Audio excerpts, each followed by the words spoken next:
नमस्कार दोस्तों आज विडियोनी अंदर આપણે ધોરણ 10 માં પ્રકરણ નંબર 1 જેનું નામ છે રાસાયણિક પ્રક્રિયાઓ અને સમીકરણો જેને અંગ્રેજીમાં કહેવાય કેમિકલ રિએક્શન એન્ડ ઇક્વેશન્સ આ ચેપ્ટર સંપૂર્ણ છે તેના વિશે આપણે આજે માહિતી મેળવવાના છીએ તો વિડિયોને છેક અંત સુધી જોજો અને ચેનલ પર નવા હો અને ચેનલને સબસ્ક્રાઇબ ન કરી હોય તો આવા જ અવનવા ઉપયોગી વિડિયો માટે આજે જ ચેનલને સબસ્ક્રાઇબ કરી અને બાજુમાં આપેલ बेल आइकन ने दबावी અને ऑल नोटिफिकेशन ने ऑन કરી દેજો જેથી તમને આવનારા વિડિયોની નોટિફિકેશન મળતી રહે તો ચાલો આજનો આ વિડિયો આપણે શરૂ કરી તો દોસ્તો રાસાયણિક પ્રક્રિયાઓ એટલે શું તો આપણે પહેલા પ્રસ્તાવનાની માહિતી મેળવી અને ત્યારબાદ શરૂ કરી તો રાસાયણિક પ્રક્રિયાઓ એટલે કે કોઈ પણ બે જે પ્રક્રિયકો હોય તેના વચ્ચે પ્રક્રિયા થાય અને તેમાંથી જે નિપજ મળે તેને કહેવાય આપણે રાસાયણિક પ્રક્રિયા કહીએ કે કોઈપણ પ્રક્રિયકની પ્રક્રિયા થઈ અને તેમાંથી જે નવી જે સંયોજન મળે તેને કહેવાય રાસાયણિક પ્રક્રિયા તો આપણા રોજિંદા જીવનમાં આપણે ઘણી બધી રાસાયણિક પ્રક્રિયાઓથી વાકેફ હોઈએ છીએ તો એ પ્રક્રિયાઓ કઈ છે કઈ પ્રક્રિયાઓ આપણે રોજિંદા જીવનમાં જોવા મળે છે તો એવી ઘણી બધી પ્રક્રિયાઓ છે આપણને રોજિંદા જીવનમાં જોવા મળતી હોય જેવી કે આપણે જ્યારે ઓરડામાં જ્યારે દૂધ ખુલ્લું મૂકે તો દૂધ છે એ બગડી જાય અથવા દૂધમાંથી દહીં બની જાય તો એ પણ એક રાસાયણિક પ્રક્રિયાને કારણે થાય છે કે જે લેક્ટોબેસિલસ બેક્ટેરિયા હોય છે તે તેનું જે દૂધ હોય છે તેનું રૂપાંતરણ દહીંમાં કરે છે તેમાં પ્રક્રિયા કરી ત્યારબાદ જે ઉનાળામાં જે વસ્તુઓ અને તવા ઉપર જે લોખંડની વસ્તુ હોય તે ભેજની હાજરીમાં આવતા ભેજ અને હવાની હાજરીમાં આવે એટલે તેના પર કાટ લાગે એટલે કે જે લોખંડની ખીલી એટલે કોઈ પણ જે લોખંડનું સાધન હોય તે ઉનાળામાં જે ભેજ અને હવાની હાજરીમાં આવતા તેના પર કાટ લાગે છે તથા દ્રાક્ષનું આથવણ થવું એટલે આથવણની ક્રિયામાં દ્રાક્ષનું જે આથવણ થાય છે તે પણ રાસાયણિક પ્રક્રિયાનું ઉદાહરણ કહી શકાય ખોરાકનું રાંધવું એટલે જે કાચો ખોરાક હોય છે તેને રાંધી અને જે બનાવવામાં આવે છે સારી રીતે તો એ પણ એક રાસાયણિક પ્રક્રિયાને સ્વરૂપે થાય છે કારણ કે તે જે તાપમાનના જે ફેરફારને આધારે તેનું રૂપાંતરણ થતું હોય છે આપણા શરીરમાં જે ખોરાકનું પાચન થાય છે તેમાં પણ જે પાચન માટે જે ચયાપચય ક્રિયાઓ હોય છે તે પણ એક રાસાયણિક પ્રક્રિયા કહી શકાય અને શ્વાસોશ્વાસ દરમિયાન થતી પ્રક્રિયામાં આપણે જે કાર્બન ડાયોક્સાઇડ વાયુ છે તેને ઉચ્છ્વાસ સ્વરૂપે બહાર છોડીએ છીએ અને ઓક્સિજન વાયુ છે તેનો આપણે જે શ્વાસન વાયુ તરીકે ઉપયોગ કરતા હોઈએ છીએ તો આથી તેને પણ આપણે રાસાયણિક પ્રક્રિયા કહેવામાં આવે છે તો આ રાસાયણિક પ્રક્રિયા દરમિયાન જોવા મળતા ફેરફારો તો આ રાસાયણિક પ્રક્રિયાઓ જે થઈ તો તેના પરિણામે જે પણ પદાર્થો પર જ્યારે પ્રક્રિયા થાય તો તેમાં ફેરફારો પણ ઉદ્ભવે તો એ ફેરફારો કયા હોઈ શકે તો જે રાસાયણિક પ્રક્રિયા થાય એટલે પદાર્થની ભૌતિક અવસ્થા બદલાય એટલે કે જ્યારે કોઈ પણ પ્રક્રિયા થાય તો જે પદાર્થ હોય તેની અવસ્થા બદલાય જો ઘનમાંથી તેનું પ્રવાહીમાં રૂપાંતરણ થવું પ્રવાહીમાંથી વાયુમાં રૂપાંતરણ થવું વાયુમાંથી ઠંડા પડી અને ફરીથી પ્રવાહી સ્વરૂપે આવવું અને પ્રવાહીને જામીને ફરીથી તેનું રૂપાંતરણ ઘન પદાર્થમાં થવું તો તેને કહેવાય ભૌતિક અવસ્થા બદલાવી તેના રંગમાં જ પરિવર્તન જોવા મળે એટલે કે કોઈ પણ જે આપણે જોઈએ કે દૂધ છે બગડી જાય તો જે સફેદ હોય તેમાંથી પીળા રંગનું થઈ જાય તો તેના રંગમાં પરિવર્તન થયું જે કોઈ પણ લોખંડની વસ્તુ હોય પહેલાં તેનો કલર એકદમ ઘાટો હોય કે કોઈ પણ નિયત કલરમાં હોય પણ તેનો કાટ છે તે કાટ હવાની હાજરીમાં જ્યારે આવી જાય એટલે પછી તે જે તેનો રંગ છે એ ખોરાઈ જતો હોય છે તો તે પણ રંગ પરિવર્તન જોવા મળે છે તથા જે બીજો ફેરફાર આપણે જોઈએ તો પ્રક્રિયા દરમિયાન અમુક વાયુ ઉત્પન્ન થાય તો પ્રક્રિયા દરમિયાન વાયુ ઉત્પન્ન થાય એટલે કે આપણે શ્વાસોશ્વાસની પ્રક્રિયા કરી તો આપણે કાર્બન ડાયોક્સાઇડને ઉચ્છ્વાસ સ્વરૂપે આપણે શ્વસનની પ્રક્રિયામાં બહાર કાઢીએ જે અમુક પ્રક્રિયાઓ હોતી હોય તેમાં આપણે જે અંદરથી જે પ્રક્રિયાને પરિણામે જે આપણે એક પ્રક્રિયા કરીએ કે જે ZN એટલે કે ઝીંકની પ્રક્રિયા આપણે HCl સાથે કરીએ ઝીંકની પ્રક્રિયા HCl સાથે કરવામાં આવે તો ZnCl2 બને અને હાઇડ્રોજન વાયુ મુક્ત થાય તો આ પ્રક્રિયામાં જે હાઇડ્રોજન વાયુ મુક્ત થયો તો તેને કહેવાય કે વાયુ મુક્ત થયો તથા તાપમાનમાં ફેરફાર થાય તો આ જે પ્રક્રિયા છે ZnCl2 વાળી પ્રક્રિયા તો આ જ પ્રક્રિયામાં આપણે આગળ જોઈશું કે જે પ્રક્રિયા દરમિયાન કોનિકલ ફ્લાસ્ક હોય છે તે ગરમ થઈ જાય તો તેને પરિણામે પણ આપણે કહી શકાય કે તાપમાનમાં ફેરફાર થાય છે. અહીં આપણે જોઈએ કે ખોરાક રાંધતા હોય ત્યારે ખોરાકનું પણ તાપમાન વધતું હોય છે. જ્યારે દૂધને ગરમ કરવામાં આવે તો દૂધનું તાપમાન વધે છે. તો તે પ્રમાણે આપણે કહી શકીએ કે તેના તાપમાનમાં પણ વધારો થતો હોય છે. તો આ છે રાસાયણિક પ્રક્રિયામાં થતા ફેરફારો છે, જે બેઝિક પ્રકારના ફેરફારો છે. ત્યારબાદ આપણે જોઈએ કે આપણા પાઠ્યપુસ્તકમાં આપણને પ્રવૃત્તિઓ અમુક આપેલી છે. તો પહેલી પ્રવૃત્તિ આપણને આપેલી છે કે જે મેગ્નેશિયમની પટ્ટી છે તેને હવાની હાજરીમાં તેનું દહન કરવામાં આવે, એટલે કે મેગ્નેશિયમની પટ્ટીને હવાની હાજરીમાં બાળવામાં આવે તો તેમાંથી મેગ્નેશિયમ ઓક્સાઇડ બને છે. તો આ પ્રક્રિયામાં શું થાય કે કોઈ એક મેગ્નેશિયમની પટ્ટી લેવામાં આવે અને તેને હવાની હાજરીમાં સળગાવવામાં આવે તો મેગ્નેશિયમ વત્તા હવાની હાજરીમાં શું હોય તો હવામાં ઓક્સિજન એ દહન પોષક વાયુ છે. દહન શામાં કહેવાય? દહન પોષક એટલે તે આગ લગાવવામાં મદદ કરે છે, બરાબર. તો આ મેગ્નેશિયમ છે, મેગ્નેશિયમની હવાની હાજરી એટલે કે O2ની હાજરીમાં બાળવામાં આવે તો મેગ્નેશિયમ ઓક્સાઇડ બને, MgO બની જાય, બરાબર. તો આ પ્રમાણે જે બે પ્રક્રિયકો છે Mg+O2 વિલ ગીવ્સ MgO, જે આ નિપજ મળે છે. એટલે કે આ પ્રક્રિયાનું આપણે વર્ણન કરીએ તો ખૂબ જ સારી રીતે આપણે વર્ણન કરી શકીએ છીએ કે જે રાસાયણિક પ્રક્રિયા છે તેમાં જે આ પ્રક્રિયા હોય છે તેમાં જે મેગ્નેશિયમ ધાતુની જે પટ્ટી હોય છે તેને સળગાવવામાં આવે એટલે આ પટ્ટી છે તે એક ખૂબ જ તીવ્ર ઝડપથી પ્રક્રિયા કરતી હોવાથી અને જે મેગ્નેશિયમ ધાતુ છે તે સફેદ રંગની તીવ્ર જ્યોત સાથે સળગે છે.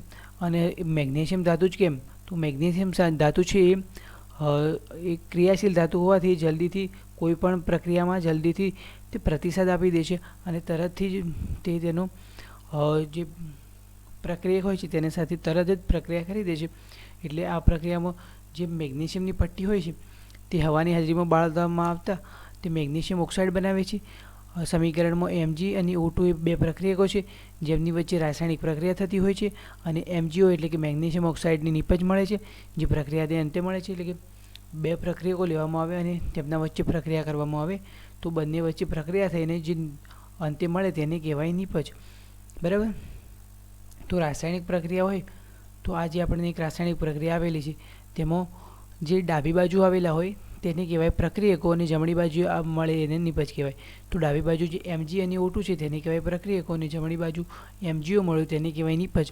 અથવા અને જે પ્રક્રિયકોની નિપજ હોય તો રાસાયણિક પ્રક્રિયામાં પ્રક્રિયકો અને નિપજની પ્રક્રિયા બતાવવા માટે આ પ્રકારના એરો વડે પ્રક્રિયા બતાવવામાં આવે છે, બરાબર. જો પ્રક્રિયા પ્રતિગામી હોય તો આ પ્રમાણે બતાવવામાં આવે અને પ્રક્રિયા પુરોગામી હોય તો આ પ્રમાણે બતાવવામાં આવે, જે આપણે આગળ જોઈશું, બરાબર. તો હાલ આપણે ફક્ત પ્રતિગામી પ્રક્રિયા જોવાના છીએ. તો બંને પ્રક્રિયાને દર્શાવવા માટે જે છે વચ્ચે તીરની નિશાની મૂકવામાં આવે છે.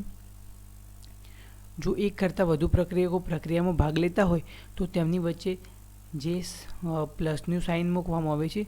આ જ રીતે એક કરતાં વધુ નિપજો ઉત્પન્ન થતી હોય તો નિપજોની વચ્ચે પણ જે સંજ્ઞા છે એ પ્લસની મૂકવામાં આવે છે. દાખલા તરીકે આપણે કોઈ પણ એક પ્રક્રિયા લઈએ કે જે ZnCl આપણે જે ઝીંક છે, ઝીંકની પ્રક્રિયા આપણે HCl એટલે કે હાઇડ્રોક્લોરિક એસિડ સાથે કરીએ તો Zn+HClની પ્રક્રિયા કરીએ તો બેની પ્રક્રિયકો થાય અને તેની નિપજ મળે તો ZnCl2 વત્તા H2 ગેસિયસ મળે. તો આ જે નિપજ મળે આપણને તો જે આપણે એક Zn વત્તા HCl, હું માઉસથી લખું છું એટલે થોડા અક્ષર ખરાબ થઈ શકે છે, પેન ટેપ નથી એટલે, બરાબર. તો Zn+HCl આ પ્રક્રિયા કરવામાં આવે તો ZnCl2 2HCl સાથે પ્રક્રિયા કરવાની તો ZnCl2 બને. હાલ આપણે પ્રક્રિયા આ ZnCl2 વત્તા H2 તો આ બે નિપજો મળી તો તેના વચ્ચે પણ જે પ્લસની સાઇન છે તેને મૂકવામાં આવે છે.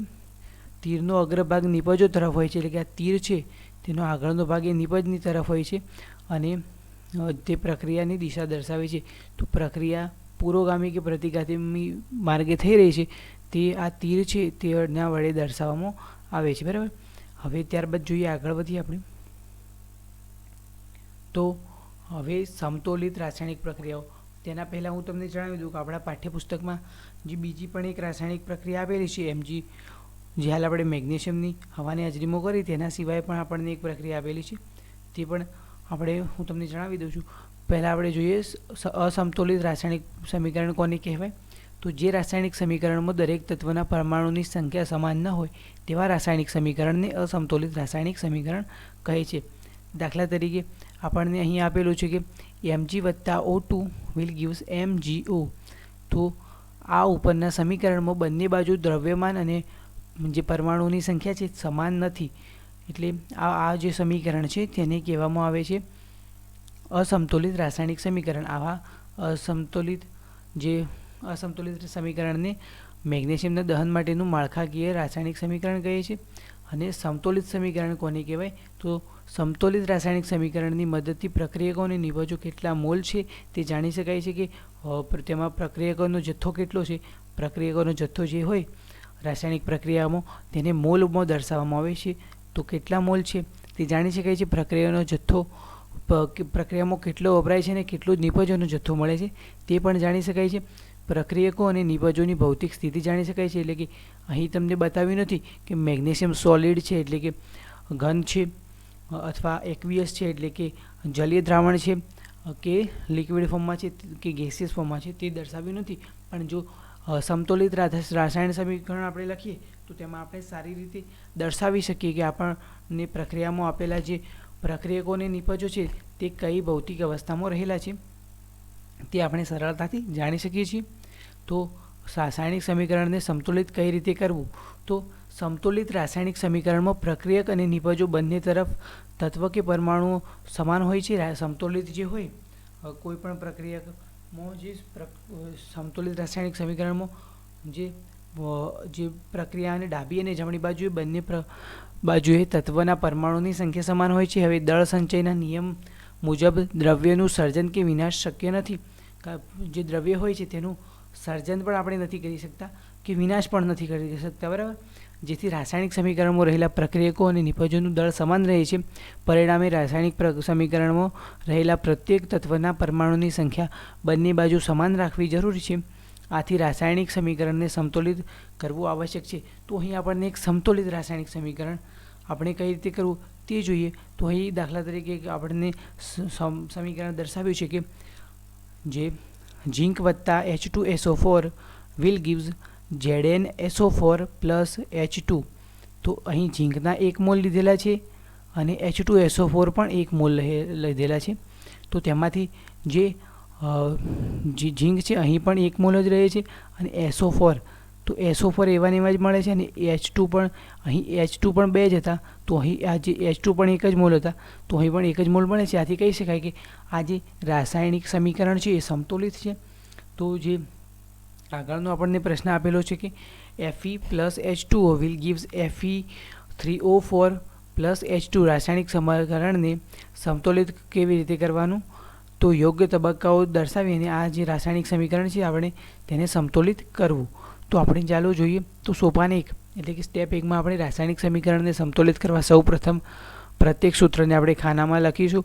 તો ખાનામાં લખી દેવાનું. જે પ્રક્રિયા અને નિપજોના જે સૂત્ર છે તેને ખાનામાં લખવાના. સમીકરણને સમતોલિત કરતી વખતે ખાનાઓની અંદર કોઈ ફેરફાર કરવો નહીં, બરાબર. તો આપણે જે ઉપર સમીકરણ આપેલું હતું તેને ખાનામાં લખી દીધું. Fe+H2O will gives Fe3O4 plus H2. જે આ સમીકરણ આપણે સારી રીતે લખી દેવાનું, બરાબર. ત્યારબાદ આપણે જે બીજા સ્ટેપમાં અસમતોલિત સમીકરણમાં આપેલ તત્વોની પરમાણુઓની સંખ્યાની ગણતરી આપણે કરવાની. તો જે Feના કેટલા તત્વો છે એટલે Feના કેટલા પરમાણુઓ છે તેની આપણે જે ગણતરી કરવાની હોય છે. તો બીજા સ્ટેપમાં આપણે અસમતોલિત જે સમીકરણ છે તેમાં તત્વના પરમાણુની સંખ્યા કરવાની, જે સંખ્યાની ગણતરી કરવાની. તો આપણે પહેલું જે Fe છે તો Feમાં LHS એટલે કે જે આ તીરની નિશાની છે તેની ડાબી બાજુ એટલે લેફ્ટ સાઈડ જેટલા જે તત્વના પરમાણુ છે તેની ગણતરી કરવાની. તો આપણે Feમાં જે સમીકરણ છે આપણને સમીકરણ આપ્યું છે Fe+H2O, બરાબર. Fe+H2O વિલ ગિવ્સ Fe, જે આપણને સમીકરણ આપેલું છે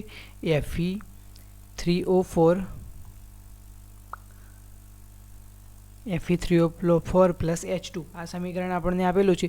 તો હવે આ સમીકરણમાં જે તીર છે આ તીર આ તીરની આપણે જમણી બાજુએ કહ્યું છે કે ડાબી બાજુએ લેફ્ટ સાઈડ એટલે કે ડાબી બાજુએ રહેલા તત્વો એટલે આ તીર છે બરાબર. આ તીરની ડાબી બાજુએ એફીમાં કેટલા આપણને પરમાણુઓ છે તો એફીના કેટલા મોલ છે? એક જ છે. તો અહીં લખીશું આપણે 1. ત્યારબાદ જે હાઇડ્રોજન છે એટલે કે એચ, તો એચના કેટલા પરમાણુઓ છે? તો 2. H2 એટલે કે 2 અને O ઓક્સિજનના એક જ છે, H2O એક જ O છે તો બરાબર 1 લખીશું. ત્યારબાદ RHS એટલે કે જે તીર છે તેની રાઈટ સાઈડ એટલે કે તીરની જમણી બાજુએ રહેલા જે તત્વો છે તેના પરમાણુઓની સંખ્યા, તો એફીમાં આપણે અહીં જોઈ શકીએ છીએ Fe3O4 તો 3 છે તો અહીં 3 લખીશું. ત્યારબાદ H એટલે Fe3O4 અને અહીં H2 તો અહીં H2 છે તો અહીં 2 લખીશું અને ઓક્સિજન કેટલા છે તો O4 તો 4 છે તો અહીં લખીશું બરાબર. આ પ્રમાણે જોરા માઉસથી લખું છું એટલે અક્ષરમાં તમે સમજી શકો છો. સોરી એટલા માટે, પણ કારણ કે પેન ટેપ નથી એટલે હવે તમારો સપોર્ટ રહેશે તો અમે પેન ટેપ પણ લાવી દઈશું અને તમને ખૂબ જ સારી રીતે સમજાવીશું. ત્યારબાદ આપણે જે આ લખી દઈએ ત્યારબાદ આપણે સોપાન 3માં સ્ટેપમાં 3માં આપણે આગળ વધવાનું છે કે વધુ પરમાણુ ધરાવતું સંયોજન પસંદ કરો અને તેમાં રહેલા તત્વોને સમતોલિત કરો. અહીં Fe3O4માં ઓક્સિજનનો પ્રથમ ઓક્સિજનને આપણે સૌથી પહેલાં સમતોલિત કરાવવાના છે કે વધુ પરમાણુ, તો Fe3O4 એ વધુ પરમાણુ ધરાવે છે એ આપણને સંયોજન ઉપરથી ખબર પડે છે. તો હવે તેમાં આપણે ઓક્સિજનને સૌપ્રથમ સમતોલિત કરવાનું છે. તો ઓક્સિજનમાં શરૂઆતમાં પરમાણુની સંખ્યા લખવાની અને સમતોલિત કરવા માટેના પરમાણુઓની સંખ્યા. તો પ્રક્રિયકોમાં જે પ્રક્રિયક છે તેમાં Fe પ્લસ H2O આપણને આપેલું છે બરાબર. તો હવે H2O તો O કેટલા છે? O આપણને એક જ અહીં આપેલા છે અને નિપજોમાં એ 4 છે બરાબર. તો સમતોલિત કરવા માટે હવે 1 છે અને તેને 4 વડે ગુણશો એટલે 4ની જરૂર પડે તો તેને સમતોલિત કરવા માટે 4 વડે ગુણવું પડશે. તો અહીં યાદ રાખો કે આપણે જ્યારે પરમાણુની સંખ્યા સમાન કરવામાં આવે ત્યારે રાસાયણિક સૂત્રોમાં કોઈ ફેરફાર કરવો નહીં. એટલે રાસાયણિક સૂત્રમાં કોઈ ફેરફાર થવો જોઈએ નહીં. ફક્ત પરમાણુઓની સંખ્યા પ્લસ માઇનસ આપણે કરી અને પ્રક્રિયાને સમતોલિત કરવી પડે બરાબર. ત્યારબાદ જેમ કે ઓક્સિજન પરમાણુઓને સમતોલિત કરવા માટે H2Oની આગળ 4 લખાય છે પરંતુ H2O4 ના લખાય. તેને કઈ રીતે લખાય? જે H2O4 છે તે રીતે ના લખાય. ફક્ત જે O4 છે એટલે કે આ પ્રક્રિયાને સમતોલિત કરવા માટે આપણે જે પરમાણુની સંખ્યા છે તે આપણે સમાન કરવાની છે. એટલે આપણે આખા જ જે સંયોજન છે H2Oનું તેને આપણે 4 વડે ગુણવું પડશે, પણ એકલા O4 એટલે કે એકલા ઓક્સિજનને આપણે 4 વડે ન ગુણી શકીએ, નહીં તો આ જે આખું સંયોજન છે તે બદલાઈ જાય બરાબર. એટલે અહીં તમને બતાવ્યું છે. પહેલાં આપણે કોષ્ટકમાં લખી દીધું, હવે 4 વડે ગુણવાનું છે તો કોષ્ટકની બહાર આપણે 4 લખી દો તો 4 હાઇડ્રોજન પણ થઈ જાય અને 4 ઓક્સિજન પણ થઈ જાય. હાઇડ્રોજન કેટલા થશે? અહીં 2 છે, H2 છે તો 4 દુ 8 અને અહીં ઓક્સિજન છે આપણા 2 થઈ જશે. તો હવે આપણે જે ડાબી બાજુ તો કરી દીધું, હવે જમણી બાજુ પણ સમતોલિત કરવું પડશે બરાબર. તો હવે આગળ જોઈએ તો સ્ટેપ નંબર 4માં સમીકરણ 1.2માં આપણે સમતોલિત કર્યું કે એ હજુ H અને Fe સમતોલિત થયા નથી બરાબર. તો હવે H આપણે સૌથી પહેલાં ઓક્સિજનને સમતોલિત કર્યા, હવે હાઇડ્રોજનને સમતોલિત કરવા પડશે. તો પ્રથમ હવે હાઇડ્રોજનને સમતોલિત કરીએ અને હાઇડ્રોજન પરમાણુને સમતોલિત કરવા માટે જમણી બાજુએ H2 અણુને 4 વડે ગુણવાનો, એટલે આપણે 4 વડે ગુણી દીધો. તો હાઇડ્રોજનને 4 વડે ગુણીએ તો આ પ્રક્રિયામાં 8 થાય. 4 વડે ગુણો એટલે H2 તો હતા અને તેને 8 વડે ગુણ્યું તો નિપજમાં જે H2 હતા તો 2H2O છે બરાબર. અહીં આપણને 2 H2O જોવા મળે. તો સમતોલિત કરવા માટે 2 છે તો તેને 8 કરવા માટે 4 વડે ગુણવા પડે. તો 4 દુ 8 અને અહીં 1 છે જે 8 છે તો 1 ગુણ્યા 8 બરાબર. તો તે પ્રમાણે સમતોલિત થઈ જાય. આપણને અહીં આપેલા છે જે 8 આપેલા છે આપણને પ્રક્રિયકોમાં, અહીં આપણે 4 વડે ગુણ્યા ઓક્સિજનને એટલે પણ આ 2 હતા અને તે 4 વડે ગુણ્યા એટલે 8 થઈ ગયા. તો હવે નિપજોમાં પણ તેના 8 કરવા પડે. તો નિપજોમાં કેટલા? H2 તો H 2 જ છે તો તો તેને હવે એડ કરવા માટે 4 વડે ગુણવા પડે, તો આપણે 4 વડે ગુણી દીધા. હવે સમીકરણ 1.2 જે આ સમીકરણ 1.2 છે તેને નીચે પ્રમાણે લખી શકાય. તો કઈ રીતે લખી શકાય? તો એફીના એફી આપણે લખવાના, પછી 4H2O અને ફરી આપણે સમતુલિત કર્યું તો Fe3O4 પણ તે જ પ્રમાણે લખાશે. પણ હવે હાઇડ્રોજન કેટલા થઈ છે? આપણે 4 વડે ગુણ્યા, તો 4 વડે ગુણ્યા તો 4 તેની આગળ લખવા પડે, તો 4H2 લખવું. તો આપણું સમીકરણ શું બનશે? Fe plus 4H2O will gives Fe3O4 plus 4H2. તો આ જે સમીકરણ છે તે સામાન્ય રીતે આપણે આ સમીકરણને સમતુલિત કહી શકીએ. પણ જે હવે આપણે સ્ટેપ 5માં જોવાનું છે કે સમીકરણને હજુ પણ આયરન છે એટલે કે લોખંડના જે અણુઓ છે એફીના ફેરિકના અણુઓ તે હજુ સુધી પણ સમતુલિત થયા નથી. તો હવે આયરનને પણ આપણે સમતુલિત કરવા પડશે. તો આયરનને સમતુલિત કરવા માટે આપણે આયરનને 3 વડે ગુણવા પડશે, કારણ કે અહીં તમે જોઈ શકો છો કે પ્રક્રિયક અહીં એફી એકલા જ છે. તમે ઉપર જોઈ શકો છો ઉપરના સમીકરણમાં એફી કેટલા છે? 1, અને અહીં નિપજમાં Fe3 મળે છે. તો આપણને બંને બાજુ સમતુલિત કરવા માટે જે અહીં 3 છે તો અહીં પણ 3 વડે ગુણવા પડશે. તો આપણે અહીં 3 વડે ગુણી લઈશું તો 3Fe plus 4H2O will gives Fe3O4 plus 4H2, બરાબર. તો આ પ્રમાણે લખીએ એટલે આપણે આ જે આપણું સમીકરણ છે તે સ્ટેપ 6માં હવે કઈ રીતે લખશું? તો અંતમાં સમતુલિત સમીકરણની ખરાઈ કરવા માટે આપણે સમીકરણની બંને તરફ રહેલા તત્વના પરમાણુઓની ગણતરી કરીએ. તો હવે પરમાણુઓની સંખ્યાને આપણે ગણતરી કરવાની રહેશે. તો અહીં તમે જોઈ શકો છો એફીના કેટલા 3 છે, તો અહીં આ બાજુ પણ Fe3 છે તો 3 છે, બરાબર સમાન થઈ ગયા. અહીં H2 તો H2 8 છે, 4 દુ 8. તો અહીં તમે જોઈ શકો છો H2 2 ગુણ્યા 4 એટલે 4 દુ 8 થઈ ગયા H2. અહીં તમે જોઈ શકો છો 4 ગુણ્યા ઓક્સિજન 1 એટલે કેટલા થયા? 4 ઓક્સિજન થયા. તો અહીં O4 તમે જોઈ શકો છો 4 થઈ ગયા. તો હવે આપણે કહી શકીએ કે આ આપણું સમીકરણ છે તે સમતુલિત છે. જે તેના આ સમીકરણમાં બંને બાજુ તત્વના પરમાણુઓની સંખ્યા સમાન થાય છે. આથી કહી શકાય કે આપણું સમીકરણ એ સમતુલિત છે. તો સમતુલિત સમીકરણ કેને કહેવાય? તો કે જે પ્રક્રિયા હોય છે તે રાસાયણિક પ્રક્રિયામાં પ્રક્રિયકો અને નિપજોની સંખ્યામાં જે તત્વો હોય તેના પરમાણુઓ છે બંને બાજુ સમાન હોય તો આ પ્રક્રિયાને સમતુલિત સમીકરણ સ્વરૂપે આપણે દર્શાવી શકીએ. જે આપણું આ સમીકરણ આપણે દર્શાવ્યું સમીકરણ 1.4માં બંને બાજુ રહેલા પરમાણુઓની સંખ્યા સમાન છે, જેથી આ સમીકરણને સમતુલિત સમીકરણ કહેવાય. રાસાયણિક સમીકરણોને સમતુલિત કરવાની આ પદ્ધતિને આપણે હીટ એન્ડ ટ્રાયલ વિધિ પણ કહીએ છીએ. તો આ હીટ એન્ડ ટ્રાયલ વિધિ છે એ તમને પરીક્ષામાં પૂછાઈ શકે છે. 2 માર્ક્સમાં તમને પ્રશ્ન પૂછાઈ શકે કે જે હીટ એન્ડ ટ્રાયલ પદ્ધતિના સોપાનો વર્ણવો 2 થી 3 માર્ક્સમાં પણ પૂછાઈ શકે. અને અથવા તો તમને કોઈ 2 માર્ક્સનો પ્રશ્ન આપેલો હોય છે અને 2 પ્રક્રિયાઓ આપેલી હોય અને તેને સમતુલિત કરો તો તે સ્વરૂપે આપણે પૂછાઈ શકે છે. તો તમે ધ્યાન રાખજો, બરાબર. ત્યારબાદ આપણે સ્ટેપ નંબર 7માં જોઈએ તો પદાર્થની ભૌતિક અવસ્થા દર્શાવતી સંજ્ઞા લખવી પડે આપણે.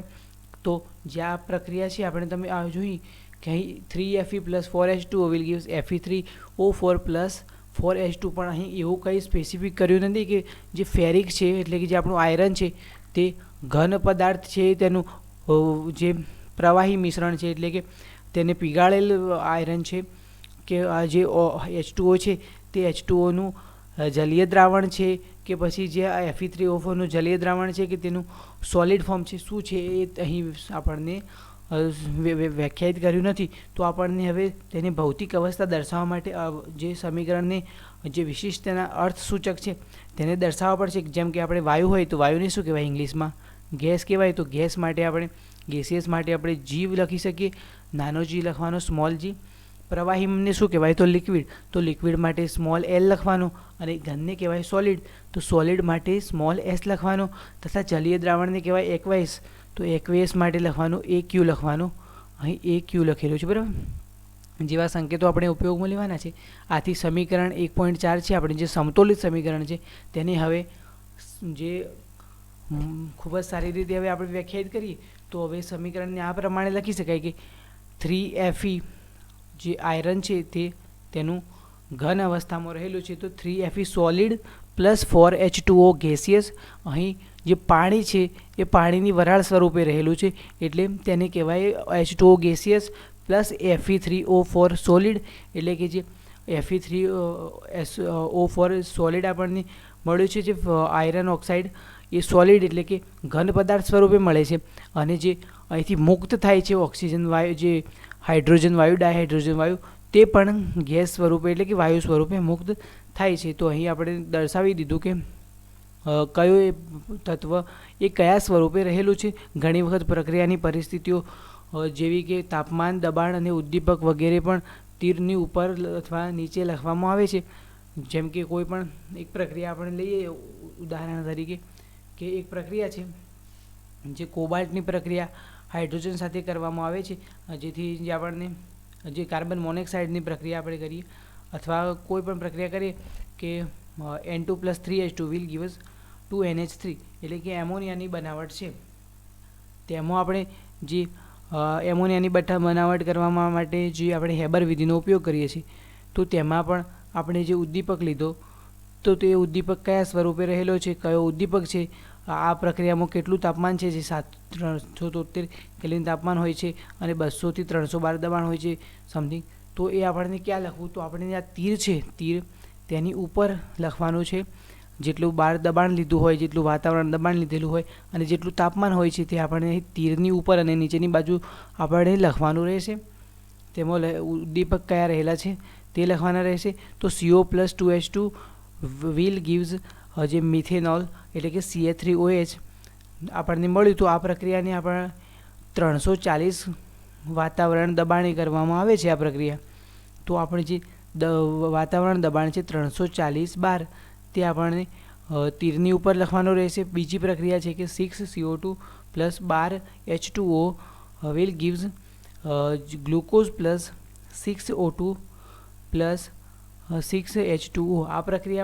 આ પ્રક્રિયા છે એક સૂર્યપ્રકાશ અને ક્લોરોફિલની હાજરીમાં કરવામાં આવે છે. તો સૂર્યપ્રકાશ અને ક્લોરોફિલને આપણને તીરની ઉપર અને નીચી બાજુએ લખવાના રહેશે. તો આ પ્રમાણે આપણે પ્રક્રિયાને સારી રીતે લખી શકીએ છીએ. હવે ત્યારબાદનો આપણે ટોપિક જોઈએ. તો મિત્રો, હવે આપણો ટોપિક છે કે રાસાયણિક પ્રક્રિયા દરમિયાન નિપજનું નિર્માણ કેવી રીતે થાય છે. તો કોઈ પણ રાસાયણિક પ્રક્રિયા થાય તેમાં નિપજનું નિર્માણ તો થાય જ. જે બે પ્રક્રિયકો હોય તે પ્રક્રિયા કરે અને જે પરિણામે જે નવી નિપજ બને, તો તે નિપજનું નિર્માણ કઈ રીતે થાય. તો જે પ્રક્રિયકો વચ્ચે પ્રક્રિયા થાય તો તેમાં બંધ તૂટે અને બંધ બને, એટલે બંને પ્રક્રિયકો છે તેમાં જે બંધ તૂટે અને નવા બંધ બને અને તેને પરિણામે નવી જે આપણને જે નિપજ મળતી હોય. અહીં તમે એક આપણે જોઈ શકીએ પ્રક્રિયા આપણે જે આગળ જોઈ હતી કે જે Feની પ્રક્રિયા H2O સાથે કરીએ તો Fe3O4 પ્લસ આપણને H2 મળે. તો અહીંથી જે હાઇડ્રોજન દૂર થયો તો પેલામાંથી H2Oમાંથી જે ઓક્સિજન છૂટો પડીને Fe સાથે જોડાય, એટલે કે H2Oમાંથી જે બંધ તૂટ્યો અને પછી ઓક્સિજન દૂર થઈ ગયો અને એ Fe સાથે જોડાણો અને H2 એકલું અલગ થઈ ગયું, બરાબર. તો બંધ તૂટ્યો અને પછી પેલા Fe અને ઓક્સિજન વચ્ચે બંધ બન્યો અને H2Oનો બંધ તૂટ્યો, એટલે કે આ પ્રક્રિયામાં પ્રક્રિયકોના પરમાણુ વચ્ચે બંધ તૂટે છે અને જુદા જુદા પરમાણુ વચ્ચે બંધ બને છે અને પરિણામે નવી નિપજનું નિર્માણ થાય છે. તો અસંયોગીકરણ પ્રક્રિયા કોને કહે છે તેના ઉદાહરણ આપીને આપણે સમજાવવાનું છે.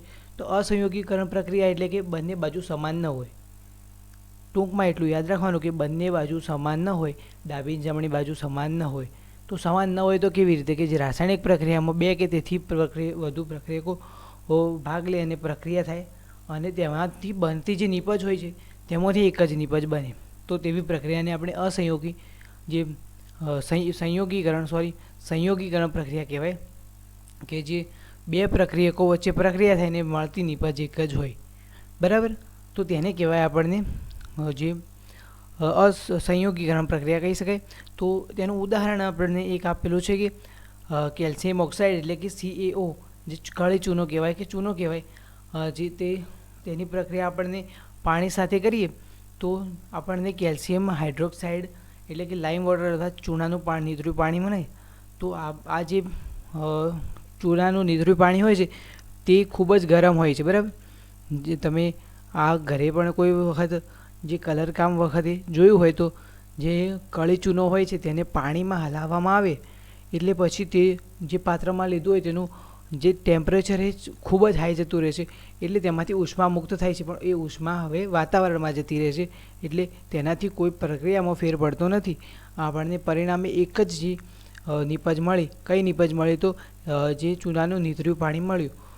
એટલે કેલ્શિયમ ઓક્સાઇડ અને પાણી વચ્ચે પ્રક્રિયા થઈ અને જે ચૂનાનું નીતર્યું પાણી મળ્યું, તો બે પ્રક્રિયકો વચ્ચે પ્રક્રિયા થઈ અને પરિણામે આપણને એક જ નિપજ મળી. તો આવી જે પ્રક્રિયા છે તેને કહેવાય સંયોગીકરણ પ્રક્રિયા. બરાબર. તો ઉપરોક્ત પ્રક્રિયામાં બે પ્રક્રિયકો CaO અને H2O વચ્ચે પ્રક્રિયા થઈ અને આપણને નિપજ એક જ મળી. બરાબર. અને ઉષ્મા મુક્ત થઈ તો વાતાવરણમાં બળી જાય, એટલે તેનાથી કોઈ ફરક પડતો નથી. આવી પ્રક્રિયાને સંયોગીકરણ પ્રક્રિયા કહેવાય. તો કોલસાનું દહન અને પાણીના નિર્માણ એ કઈ પ્રકારની પ્રક્રિયા છે આપણને જણાવવાનું છે. તો તેના પરથી આપણને પ્રશ્ન પૂછ્યો છે. તો કોલસાનું દહન અને પાણીનું નિર્માણ એ સંયોગીકરણ પ્રક્રિયા છે. કોલસો એટલે કાર્બન, એટલે કાર્બન વત્તા O2, એટલે જ્યાં આગ લગાડવા હોય ત્યાં ઓક્સિજનની જરૂર પડે, એટલું યાદ રાખવાનું. કારણ કે ઓક્સિજન એ દહન પોષક વાયુ છે, એટલે કે આગ લગાડવામાં મદદ કરતો વાયુ છે. જ્યાં આગ લગાડવી હોય ત્યાં ભયની જરૂર પડે. તો કાર્બન વત્તા O2 આ પ્રક્રિયા કરી તો CO2 બન્યો. બરાબર. કોલસાનું દહન કર્યું એટલે બરાબર. તો અહીં જે આ પ્રક્રિયા છે તેમાં H2 plus O2 will give us 2H2O આ બન્યું. તો આ પ્રક્રિયા છે તો તેમાં બે પ્રક્રિયકો હતા અને તેમાંથી જે નિપજ બની એક જ બની. તો આ પ્રક્રિયાને શું કહેવાય? સંયોગીકરણ પ્રક્રિયા. તો તમે યાદ રાખી શકો છો. ત્યારબાદ ઘરની દિવાળો દોડવા માટે શું વપરાય છે, તે પદાર્થ કેવી રીતે બનાય છે અને તેનો સમીકરણ લખીને આપણે સમજાવવાનું છે. દિવાલ દોડવા માટે કળચીનો વપરાય. બરાબર. તો ઘરની દિવાળો દોડવા માટે ચૂનાનું નીતર્યું પાણી છે તે વપરાય છે. તેનું સૂત્ર તમે યાદ રાખજો. ચૂનાના નીતર્યા પાણીનું સૂત્ર એટલે જે CaOH ટ્વાઇસ, એટલે આને જે કૌંસની બહાર કાર્બન એટલે આપણે કેલ્શિયમ, પછી આ OH અને જે કૌંસની બહાર આપણને બે આપેલા છે તેને કહેવાય ટ્વાઇસ. ત્રણ આપેલા હોય તો ટ્રાઇસ કહેવાય. બરાબર. તે પ્રમાણે આપણને યાદ રાખવા રહેશે. તો CaOH ટ્વાઇસ કહેવાય. અને જે નીચેની પ્રક્રિયાથી બનાવી શકાય, આપણે પ્રક્રિયા ઉપર જોઈએ તો જે આપણને જે કેલ્શિયમ ઓક્સાઇડ છે તેની પ્રક્રિયા આપણે પાણી સાથે કરીએ તો કેલ્શિયમ હાઇડ્રોક્સાઇડ બને. તો જે કાળી ચૂનો છે તેની પ્રક્રિયા આપણે પાણી સાથે કરીએ તો ચૂનાનું નીતર્યું પાણી મળ્યું.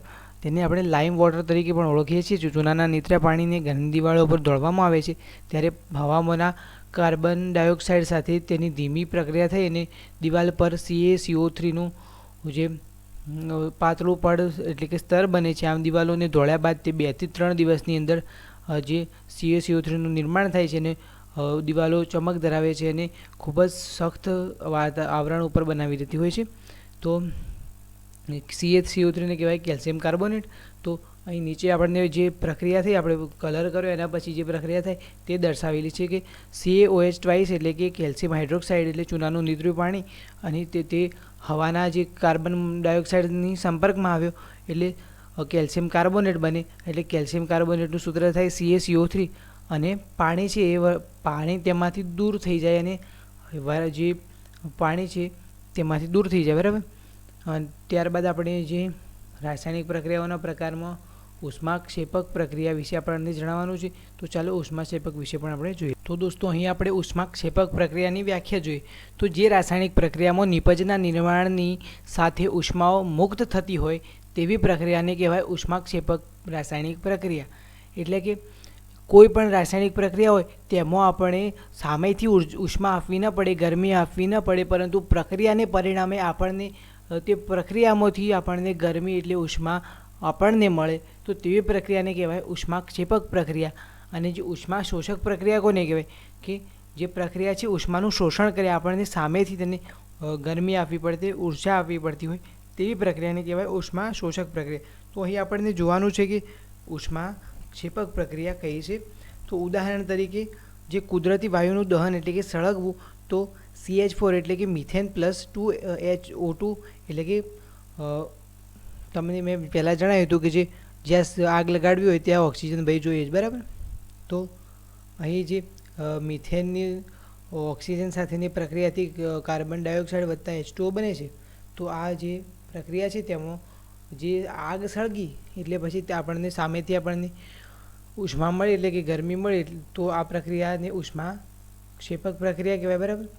પછી બીજી પ્રક્રિયા છે કોલસાનું દહન. કોલસાનું દહન આપણે કરીએ તો સામેથી આપણને ઉષ્મા મળતી હોય છે. જ્યારે કે જે કોલસાવાળું એન્જિન આવતું જે ટ્રેનનું, જેને તે એન્જિનમાં આપણે કોલસા સળગતા અને તેના સળગવાને પરિણામે જે વરાળ ઉત્પન્ન થતી અને તેનાથી ટ્રેન હતી એ આગળ વધતી હતી, તો તેમાં જે ગરમી હતી તેની ઉષ્મા હતી તે વરાળ સ્વરૂપે આગળ વધતી અને તેનાથી જે પ્રેશર સર્જાતું તેના પરિણામે તે ચાલતી, તો ત્યાં આપણને સામેથી ઉર્જા મળી એટલે કહેવાય ઉષ્માક્ષેપક પ્રક્રિયા.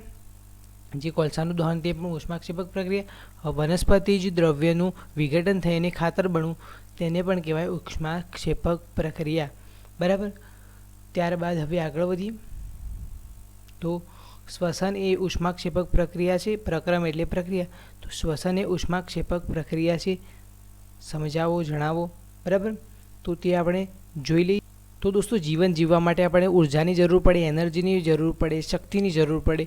એટલે આપણે જે ખોરાક ખાઈએ, આપણે મુખ્ય એનર્જીનો સ્ત્રોત કયો કે આપણે જે ખોરાક ખાઈએ તેમાંથી આપણને શક્તિ મળે છે. પાચન દરમિયાન ખોરાકના વધુ સરળ પદાર્થોમાં વિભાજન થાય છે કે આપણે જે ખોરાક ખાધો તે આપણા શરીરમાં એ જ એ ખોરાક તરીકે તો આપણને રહીને, પરંતુ આપણા શરીરમાં જે આપણને પોષક ઘટકોની જરૂર હોય, જેમ કે કાર્બોદિત કહેવાય, સ્ટાર્ચ, ચરબી વગેરે, પ્રોટીન વગેરે જેની આપણા શરીરમાં જરૂર હોય તે વિવિધ જે આપણા શરીરની અંદર જે પોષક દ્રવ્યો છે તેમાં તેનું રૂપાંતરણ થાય, બરાબર.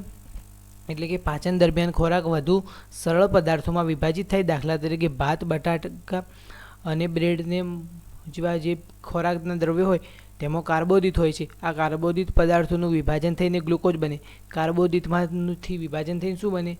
તો બને ગ્લુકોઝ. આ ગ્લુકોઝ આપણા શરીરના કોષોમાં રહેલા ઓક્સિજન સાથે સંયોજાઈને ઉર્જા પૂરી પાડે. ગ્લુકોઝ એ શરીરના ઓક્સિજન સાથે જોડાય અને આપણને ઉર્જા પૂરી પાડે અને જે શ્વસન પ્રક્રિયામાં મદદ કરે, આથી તેને શ્વસન પ્રક્રિયા કહેવાય. તો શ્વસન પ્રક્રિયા માટે કોણ?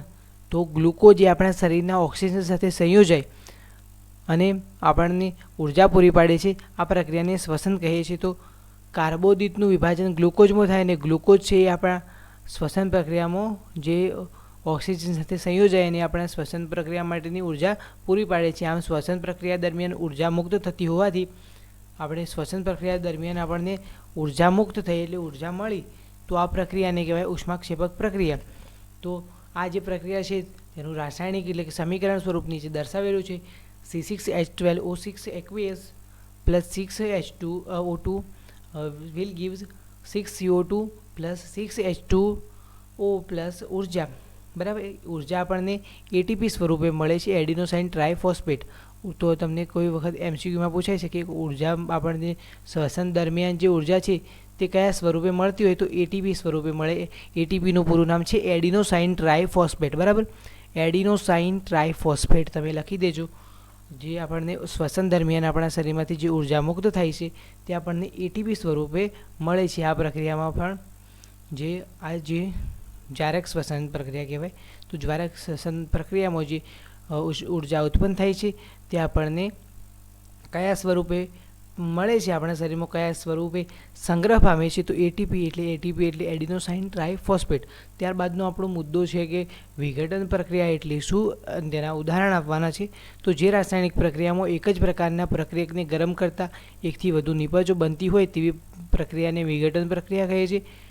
તો જે આપણે જે વિઘટન પ્રક્રિયાઓ છે તેમાં ઉષ્માની મદદ કરવામાં આવતી વિઘટન પ્રક્રિયાને ઉષ્મીય વિઘટન પ્રક્રિયા જે એટલે કે સરળ શબ્દોમાં કહીએ કે જે વિઘટન પ્રક્રિયામાં આપણને ઉષ્મા એટલે કે ગરમીની મદદથી ગરમી આપી અને તેનું વિઘટન કરવામાં આવે તેને ઉષ્મીય વિઘટન પ્રક્રિયા કહેવાય. તેના ઉદાહરણો આપણે જોઈ શકીએ કે CaCO3 એટલે કે કેલ્શિયમ કાર્બોનેટને ઉષ્મા આપવાથી તેમાંથી કેલ્શિયમ ઓક્સાઇડ જુદો પડે અને કાર્બન ડાયોક્સાઇડ જુદો પડે છે.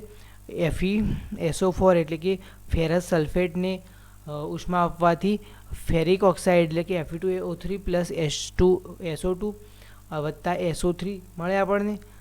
ત્યારબાદ લેડ નાઇટ્રેટની ઉષ્મા આપવાથી આપણને લેડ ઓક્સાઇડ અને લેડ નાઇટ્રોજન ડાયોક્સાઇડ અને ઓક્સિજન વાયુ મળે છે.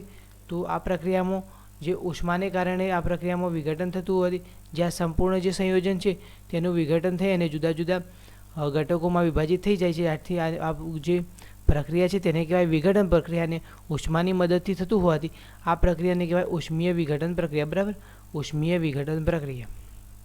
હવે ત્યારબાદનો આપણો ટોપિક છે સિમેન્ટ બનાવવામાં કયો પદાર્થ વપરાય છે અને તેની બનાવટ લખો. તો સિમેન્ટ બનાવવામાં કેલ્શિયમ ઓક્સાઇડ એટલે કે કાળી ચૂનો વપરાય છે, અને તેની બનાવટ આપણે પહેલાં જ જોઈ હતી કે CaCO3 એટલે કે ચૂનાના પથ્થરની ઉષ્મીય વિઘટન કરવામાં આવે, ગરમી આપીને તેનું વિઘટન કરવામાં આવે એટલે કે કાળી ચૂનો બને છે, તેને ક્વિક લાઇમ કહેવામાં આવે છે. અને કાર્બન ડાયોક્સાઇડ વાયુ જે મુક્ત થાય છે ગરમીના પરિણામે, જે વરાળ સ્વરૂપે મુક્ત થાય છે. બરાબર, ત્યારબાદ વિઘટન પ્રક્રિયામાં પ્રક્રિયકો વચ્ચેના બંધને તોડવા માટે કયા કયા સ્વરૂપે ઉર્જાની જરૂર પડે છે અને તેને ઉષ્મા શોષક પ્રક્રિયા કહી શકાય તે જણાવો.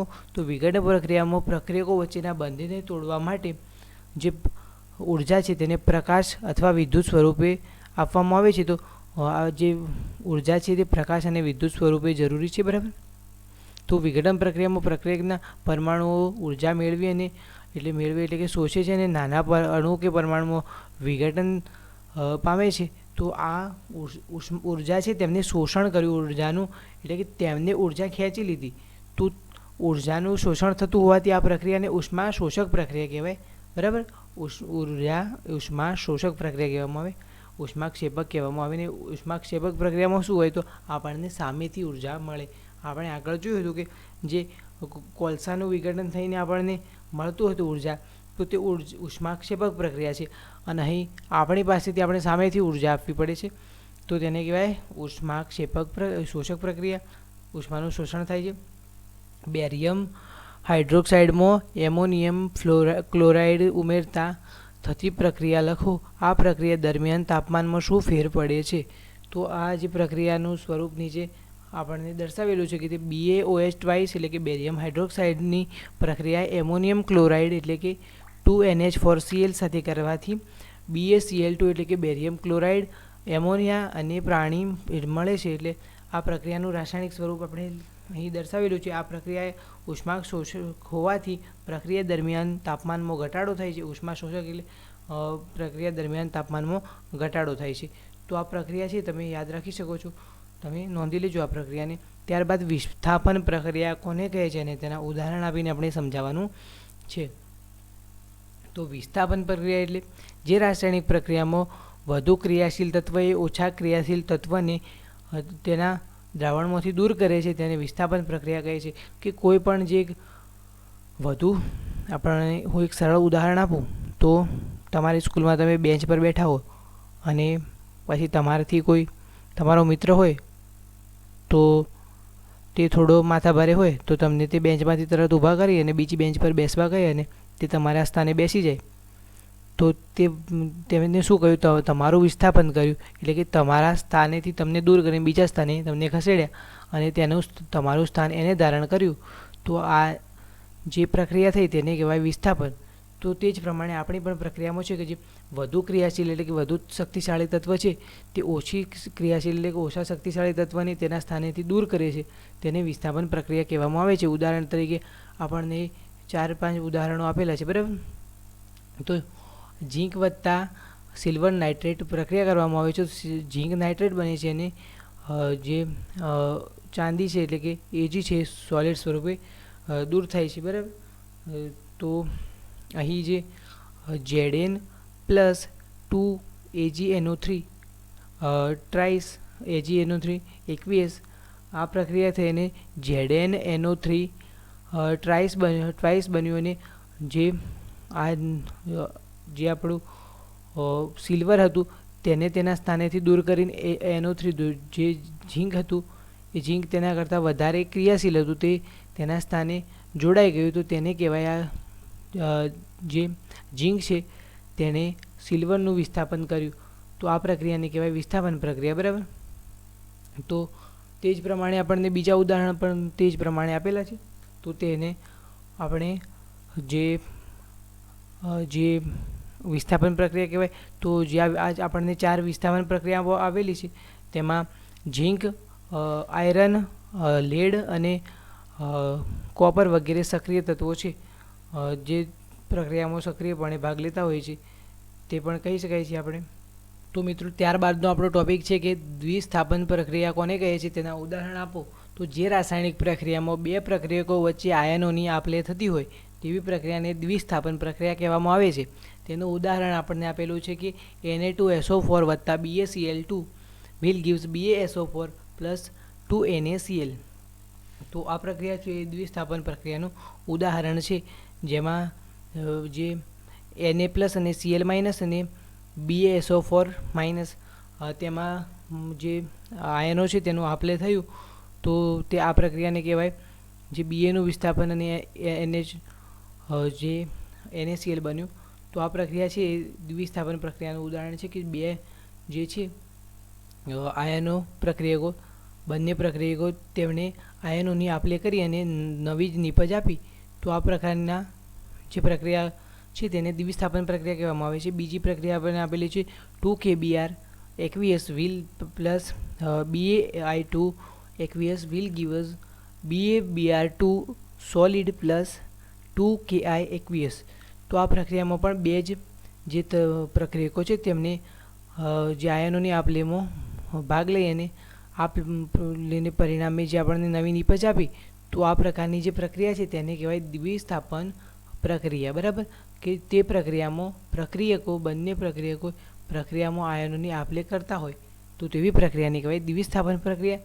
ત્યારબાદનો આપણો ટોપિક છે અવક્ષેપન પ્રક્રિયા કોને કહે છે અને તેના ઉદાહરણ આપી આપણે સમજાવવાનું છે.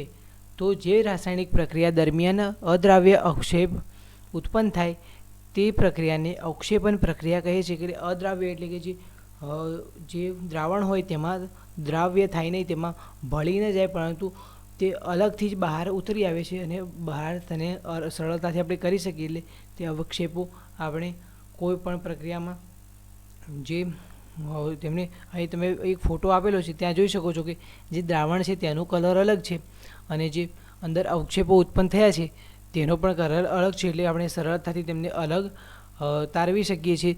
તો જે રાસાયણિક પ્રક્રિયા દરમિયાન અદ્રાવ્ય અવક્ષેપ ઉત્પન્ન થયા, જે દ્રાવ્ય થતા નથી, બંને એકબીજામાં ભળી જતા નથી, તે પ્રક્રિયાને અવક્ષેપન પ્રક્રિયા કહેવામાં આવે છે. તેનું ઉદાહરણ છે કે BaCl2નો Ba2 પ્લસ આયન તથા Na2SO4નો SO4 માઇનસ આયન વચ્ચે પ્રક્રિયા થતાં BaSO4ના સફેદ અવક્ષેપ મળે છે, જે પાણીમાં અદ્રાવ્ય હોય છે. જે સફેદ અવક્ષેપ મળે છે તે પાણીમાં અદ્રાવ્ય હોય છે, જે પાણીમાં ઓગળતા નથી.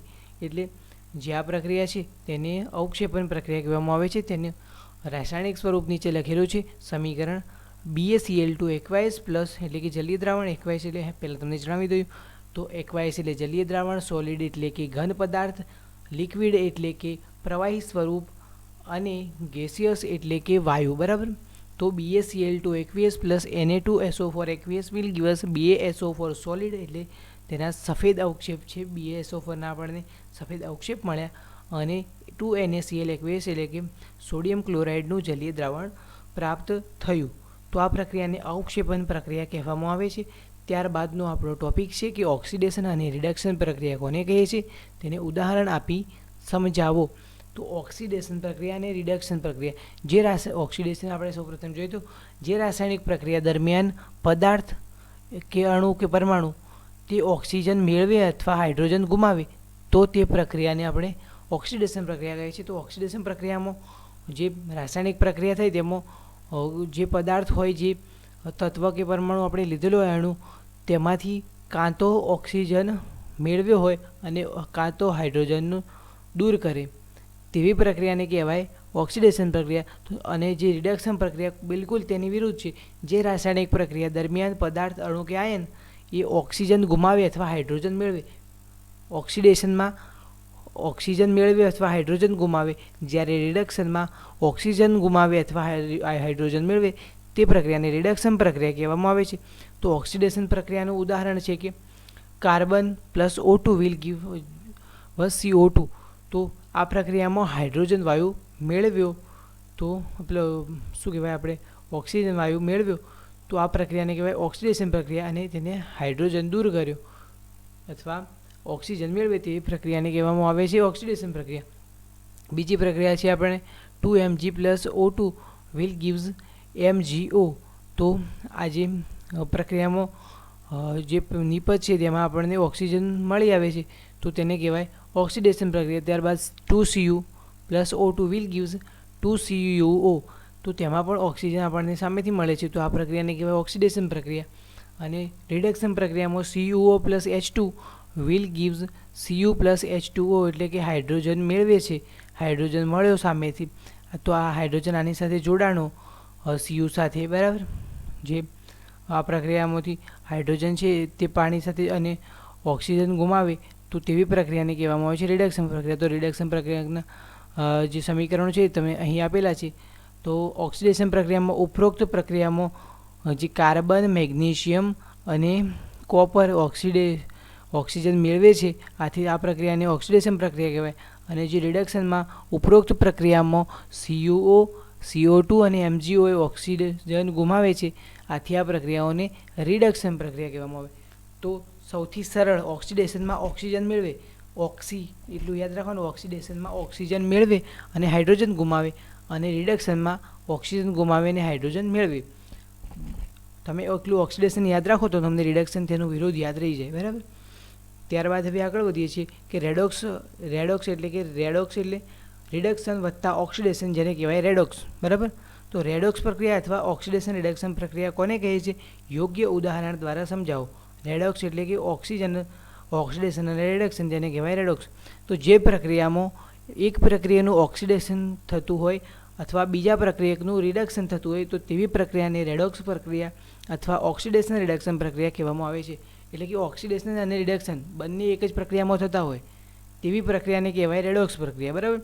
તો આપણે સરળતા માટે એ વ્યાખ્યા આપણે રાખી શકીએ યાદ કે જે પ્રક્રિયામાં કાં તો એક પ્રક્રિયકનું ઓક્સિડેશન થાય અને બીજા પ્રક્રિયકનું રિડક્શન થાય તો તેવી પ્રક્રિયાને રેડોક્સ પ્રક્રિયા અથવા ઓક્સિડેશન અને રિડક્શન બંને થાય તો ઓક્સિડેશન રિડક્શન પ્રક્રિયા કહે છે. ઉદાહરણ આપણે અહીં આપેલા છે કે CuO વત્તા H2 ઉષ્માની હાજરીમાં પ્રક્રિયા કરવામાં આવે, ઉષ્મા આપી અને ગરમી આપીને તો Cu અને H2O બને છે. તો તેમાં શું થયું? તો જે CuO હતા તે ઓક્સિજન ગુમાવે છે, એટલે અહીંયાથી ઓક્સિજન દૂર થયું. નિપજમાં તમે જુઓ તો Cu એકલા છે અને H2O છે, તો CuOમાંથી ઓક્સિજન દૂર થયો એટલે કે રિડક્શન થયું. ઓક્સિજન ગુમાવે એટલે રિડક્શન, તો તેનું રિડક્શન થયું. અને H2 હતા, H2 એકલા હતા અને તેની સાથે હવે અહીં H2O એટલે કે ઓક્સિજન વધારાના જોડાણ, એટલે કે ઓક્સિડેશન કોને કહેવાય કે ઓક્સિજન મેળવે. તો જે H2 હતું તેને ઓક્સિજન પ્રાપ્ત કર્યો તો તેને કહેવાય ઓક્સિડેશન પ્રક્રિયા. ત્યારબાદ બીજું ઉદાહરણ છે કે ZnO પ્લસ C એટલે કે carbon will gives Zn plus CO. તો આ પ્રક્રિયા છે તેમાં જે ZnO છે તેમાંથી નિપજમાં એકલું Zn મળે છે, એટલે કે જે ZnOમાંથી ઓક્સિજન હતો તે તેમાંથી દૂર થયો, એટલે કે આ પ્રક્રિયાને રિડક્શન કહેવાય. ઓક્સિજન દૂર થાય તો રિડક્શન.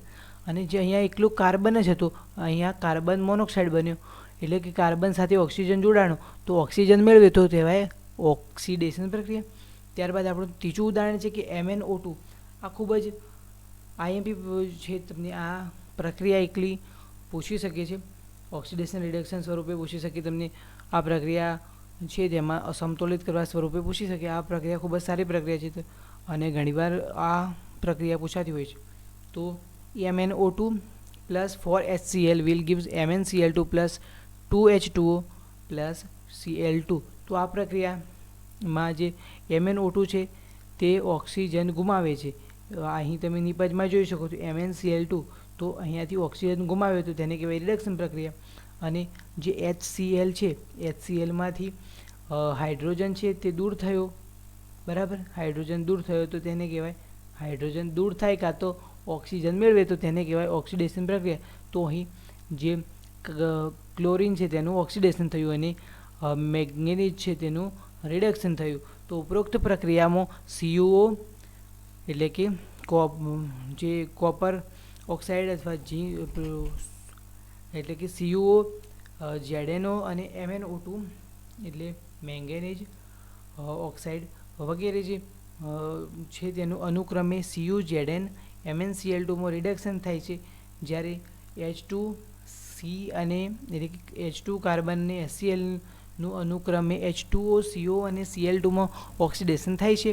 આ જ પ્રમાણે 2Mg plus O2 will gives MgO, તેમાં Mgનું ઓક્સિડેશન થાય છે. આ જ પ્રમાણે લોખંડનું કટાવ એક સારણ પ્રક્રિયા છે, જે રેડોક્સ પ્રક્રિયા છે. તો આ ખૂબ જ મોસ્ટ આઈએમપી લાઈન છે. તમને MCQમાં પૂછાઈ શકે કે લોખંડનું કટાવું એક સારણ એ કઈ પ્રક્રિયા છે? તો સારણ પ્રક્રિયા એ રેડોક્સ પ્રક્રિયા છે, બરાબર. તો આ પણ પ્રક્રિયા તમે યાદ રાખી શકો છો. તો તમને પૂછાઈ શકે છે. ત્યારબાદનો આપણો ટોપિક છે સારણ. સારણ એ 3 માર્ક્સમાં, 2 માર્ક્સમાં, કોઈ પણ રીતે 4 માર્ક્સમાં પૂછાઈ શકે. આ જે ચેપ્ટર છે આપણને બોર્ડની પરીક્ષામાં 4 માર્ક્સનું પૂછાય છે.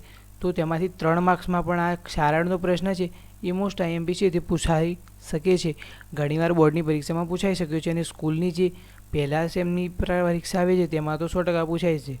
તો મિત્રો હવે ક્ષારણની ડિટેલમાં જોઈએ તો એસિડ અને ભેજની હાજરીમાં ધાતુને કાટ લાગે છે. આ કાટ લાગવાની પ્રક્રિયાને ક્ષારણ કહે છે. તો ક્ષારણની વ્યાખ્યા શું? તો એસિડ અને ભેજની હાજરીમાં જે ધાતુ હોય તેને કાટ લાગે છે અને કાટ લાગવાની પ્રક્રિયાને ક્ષારણ કહે છે. દાખલા તરીકે લોખંડને કાટ લાગે અથવા ચાંદી હોય, ચાંદીની ધાતુ પર પણ કાળા રંગનું સ્તર જામી જાય છે અને કાળા રંગનો તેના પર જે કવર જેવો ભાગ બની જાય છે, અથવા તાંબા પિત્તળના વાસણો પર લીલા રંગનો જે ક્ષાર બાજે છે તેને પણ ક્ષારણ કહેવામાં આવે છે. એટલે અહીં તમે જોઈ શકો છો. તો આ લોખંડનું જે સાધન છે તેના પર જે ભૂખરા રંગનો જેવો આપણને ક્ષાર જોવા મળે છે. ત્યારબાદ અહીં જે તાંબા પિત્તળના વાસણ છે તેના પર તમે જોઈ શકો છો કે જે તાંબા પિત્તળનું છે વાસણ, તેના પર લીલા રંગનો ક્ષાર બાજી ગયો છે, જામી ગયો છે. તો જે એસિડ અને ભેજની હાજરીમાં જે ધાતુને કાટ લાગે, આ કાટ લાગવાની પ્રક્રિયાને કહેવાય ક્ષારણ. લોખંડ પર આપણને લાલાશ પડતો કથ્થાઈ રંગનો પાવડર જામી ગયેલો હોય છે, જ્યારે તાંબા પિત્તળના વાસણો ઉપર લીલા રંગનો ક્ષાર બાજે છે અને તેમાં લોખંડ જે કટાઈ જાય છે, આ કટાવાની પ્રક્રિયાને આપણે ક્ષારણ તરીકે ઓળખીએ છીએ. તો ટૂંકમાં જ્યારે ધાતુ પર તેની આસપાસના પદાર્થો જેવા કે ભેજ, એસિડ વગેરે હુમલો કરે છે અને ત્યારે જે ધાતુ હોય છે તેનું ક્ષયન થાય છે. એટલે કે તે જે હુમલાની પરિણામે તે જે હુમલો કરે અને તેનું ક્ષયન થતું થાય છે, એટલે કે ક્ષારણ થાય છે. આ પ્રક્રિયાને ક્ષારણ કહે છે. ક્ષારણને લીધે લોખંડમાંથી બનતી વસ્તુઓ જેવી કે કારના આગળનો ભાગ, પુલ, લોખંડની રેલિંગ, જહાજ વગેરેને નુકસાન થાય છે. આથી કાટયુક્ત લોખંડને બદલવા માટે વધુ ખર્ચ થાય છે. તો જે આ હવે જે એક લાઈન આવે છે તમારા માટે મોસ્ટ આઈએમપી છે, તે લોખંડ ઉપર કાટ લાગતો અટકાવવા માટે તેના ઉપર રંગ લગાવવામાં આવે છે, અથવા લોખંડ કરતાં વધુ સક્રિય અથવા ક્રિયાશીલ ધાતુ, ઝીંક જેવા ધાતુઓના પડ લગાડવામાં આવે છે. તો આ જે લાઈન છે ખૂબ જ મોસ્ટ આઈએમપી પ્રશ્ન છે કે લોખંડના ક્ષારણને અટકાવવા માટે કયા કયા ઉપાયો કરવામાં આવે છે? તો લોખંડ પર કાટ લાગતો અટકાવવા માટે જે લોખંડના સાધનો, વાહનો જેવા હોય છે તેના પર કલર કામ એટલે કે રંગ લગાડવામાં આવે, અથવા જે લોખંડ કરતાં પણ વધુ જે ક્રિયાશીલ હોય અને ટકાઉ ધાતુઓ જેવા કે ઝીંક વગેરે જેવા ટકાઉ ધાતુ હોય તેના પર અસ્તર એટલે કે આવરણ બનાવવામાં આવે, જેને પરિણામે જે લોખંડ ધાતુ છે તેના જે મોટા મોટા સાધનો હોય જેવા કે જહાજ, રેલિંગ વગેરે જેવી જે પાઇપ્સ વગેરે હોય તેનું રક્ષણ કરી શકાય. તો આ ઝીંક છે તેનું આવરણ બનાવ્યું કોઈ પણ લોખંડની વસ્તુ પર, તો તે પ્રક્રિયાને ગેલ્વેનાઇઝિંગ કહેવાય. તો ઝીંકનું પડ ધરાવતા લોખંડને ગેલ્વેનાઇઝ્ડ આયરન કહે છે. એટલે ગેલ્વેનાઇઝિંગ કર્યું તો આ જે પ્રક્રિયા થઈ ગેલ્વેનાઇઝિંગની, અને તેને પરિણામે જે લોખંડ બન્યું તેને ગેલ્વેનાઇઝ્ડ આયરન કહેવામાં આવે છે, અને આ પડ લગાડવાની ક્રિયાને ગેલ્વેનાઇઝેશન કહે છે, બરાબર. તો કોઈ પણ જે લોખંડનો જે પદાર્થ હોય તેનું ક્ષારણ અટકાવવા માટે તેના પર જે ઝીંક ધાતુનું પડ લગાવવામાં આવે છે, તેને જે પડ લગાવવાની પ્રક્રિયા છે તેને કહેવાય ગેલ્વેનાઇઝેશન. અને લોખંડ પર આ ગેલ્વેનાઇઝેશન કરવામાં આવે અને તેનાથી બનતા લોખંડને કહેવાય ગેલ્વેનાઇઝ્ડ આયરન, બરાબર. તો તમને આ સારણનો જે પ્રશ્ન છે તેમાં કોઈ ડાઉટ નહીં રહ્યો હોય. તેમાં મોસ્ટ આઈએમપી લાઈન છે કે ક્ષારણ અટકાવવા માટે આપણે કયા કયા ઉપાયો કરીએ તો રંગ લગાડીએ અથવા જે લોખંડ કરતાં પણ ક્રિયાશીલ ધાતુ હોય જેવી કે ઝીંક તેનું પડ લગાડી અને ગેલ્વેનાઇઝેશન કરવામાં આવે છે. તો આ ક્ષારણનો પ્રશ્ન તમને 3 માર્ક્સમાં પૂછાઈ શકે, તો તમે મોસ્ટ આઈએમપી પ્રશ્ન તરીકે આને કરી શકો છો. તથા હવે આપણે આગળ વધીએ તો ખોરાપણું એટલે શું?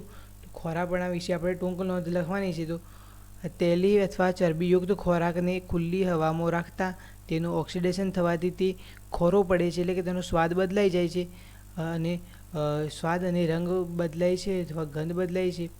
આ પ્રક્રિયાને ખોરાપણું કહે છે. સામાન્ય રીતે તેલી અને ચરબીયુક્ત ખોરાકમાં થતું ખોરાપણું અટકાવવા માટે તેમાં ઓક્સિડેશન પ્રક્રિયાનો પ્રતિકાર કરે તેવા પદાર્થો ઉમેરવામાં આવે છે, જેને એન્ટીઓક્સિડન્ટ પદાર્થો કહે છે.